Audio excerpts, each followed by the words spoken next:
Good evening, fellow Grumps. This is Mike. Well, you know who I am. This is going to be my first video in James's project. Let's see, what is this called here? This is called the James Higgins Anti-Ryan Chattaway 24-hour movie marathon. Did you get that? I could write that down for you, but so anyway, James is trying to rethink and completely refashion Ryan Chattaway's yearly project of a 24-hour movie marathon, where a lot of people actually stay up for 24 hours and do nothing but watch movies and film everything until they fall asleep. And some people do it in increments. So I guess James is doing this in several installments, so it's not going to be him staying up 24 hours watching all the movies that we chose for him. But anyway, he also wanted us to take part. Why am I telling you this? You guys are all in this group. You all know what I'm talking about. So anyway, James made it easy for me. He chose two films that I actually have on the shelves and that I actually like. So there was no big strain. The first one he wanted me to watch, Texas Chainsaw Massacre, which I have in this nice little used tin thing. I guess you call this a steelbook, I guess. And 2-disc set. Not bad for $7. The second disc is all extra features, most of which I watched last night after I rewatched the film. Oh, hang on a second. Just saw some blood that I forgot to wipe off. This is the bloodiest fucking movie you've ever seen in your life. Ooh, okay, that's much better. And the other movie he wanted me to watch is 1,000 Light Years Away from Texas Chainsaw Massacre. He asked me to watch Galaxy Quest, which I absolutely love. So we'll talk about that second. First of all, Texas Chainsaw Massacre. I can't say this is a pleasant film to look at. It certainly isn't, but I like it because it is a brilliant, brilliant horror film. It is like nothing else that was ever done. I know that it became such a huge success that everybody and their brother, including the guy Toby Hooper, the guy who started this mess, tried to imitate it and redo it. And I don't think it's ever been done quite as well as this. It's like something out of an extended nightmare, something you can't wake up from.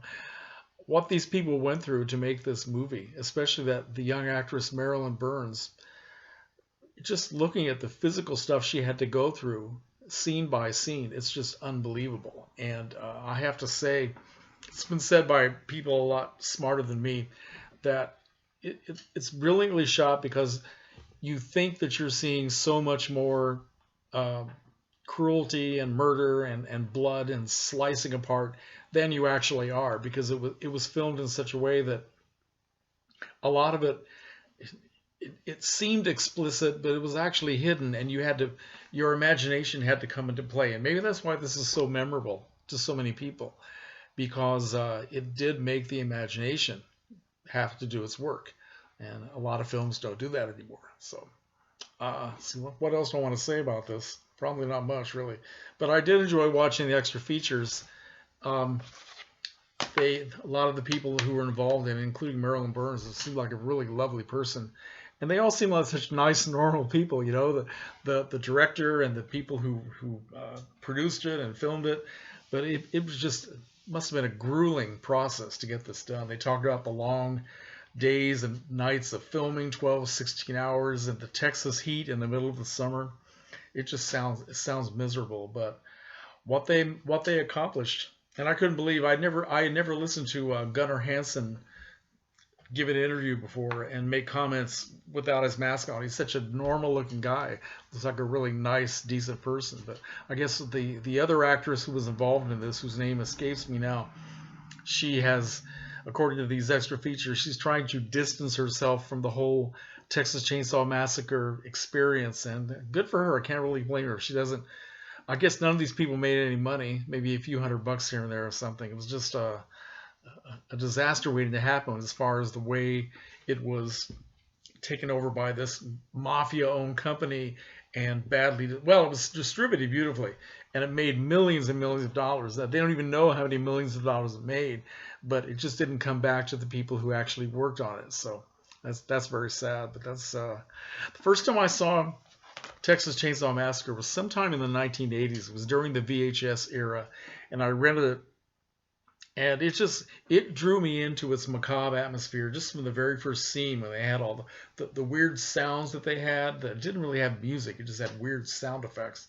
and the shots of all those decaying corpses and faces and all that, and just everything about it. It's just and I but I've seen it on the big screen a couple of times after that, and it certainly does open up like all movies do on the big screen. But I really think this movie works better in a claustrophobic space. It kind of brings it home what these people are actually feeling in these crowded rooms. You can almost smell these rooms with all the bones and the chicken feathers and all this decayed stuff around there.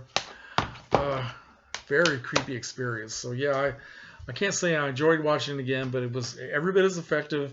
This I think it's maybe the fourth time I've seen it now, as it was the first time. So quite an adventure. Interesting movie.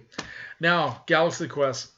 I love this movie so much. I can't remember now if I went to see this at the show when it first came out. I think I did. I don't really remember. But that was years before I was a Star Trek fan. I didn't get into Star Trek until only about 2005. So I'm very late in life, to become a Trekkie. But of course, all the Trekkies, I don't say you can't speak for all the Trekkies because some of them are just out there so far that you can't communicate with them. But most Trekkies that I know love this movie, and they consider it to be the best movie about Star Trek. And I've been to conventions where they have special viewing rooms where you can watch episode after episode of Star Trek and also some of the movies, and they almost always include this because it is so much about Star Trek, and it's just a pleasure from start to finish. I love everything about it. I like all the actors. I'm a big fan of Tim Allen. I haven't seen him in a lot of things, but every time I've seen him, I've actually liked him. I love Sigourney Weaver. I love Alan Rickman, Tony Shalhoub. Never heard of the guy, the black guy. That's a name I was not familiar with. I like Sam Rockwell a lot also. Very cool movie from start to finish. I love some of the lines. Like there's one line from Sigourney Weaver when they first get caught up on the ship and they're like, what the fuck are we doing here? We're actors. Why are we doing this? And all of a sudden all this stuff starts happening. She's saying, I remember that sound from the show. That's a bad sound. All this stuff that makes you think about Star Trek. And I remember that Shatner actually addressed this film once, maybe more than once in interviews. And I can't remember now exactly what he said, but he just said, was that supposed to be me? Is he trying to portray me? Yeah, Bill, he's trying to portray you.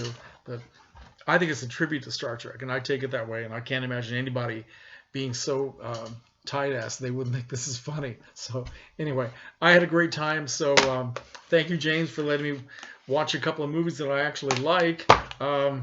Ian is not so kind. Ian has chosen for me, let's see, a movie that I've seen before that I do have on the shelves and I didn't like the first time I saw it, and that is No Country for Old Men. But I've always said that I was going to rewatch it sometime and give it a second chance. So now I've got the opportunity to do that. So I'm going to probably watch that tonight.